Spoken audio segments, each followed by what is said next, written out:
रहमू, जी दीदी। ये फूल पकड़ो। इस फूल का खास ख्याल रखना। बीबी जी, इसमें खास बात क्या है? इसमें ये खास बात है कि दरअसल ये फूल टिंकू है। हैं?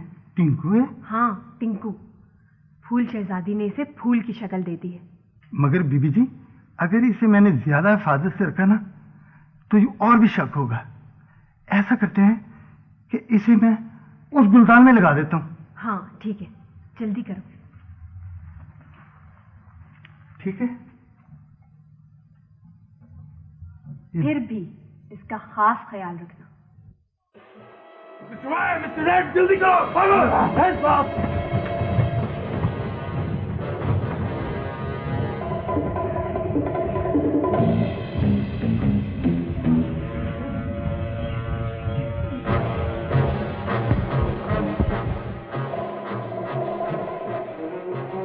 मेरा ख्याल है ये जगह ठीक है। यहाँ जमीन खोदकर हीरे दफन कर देते हैं।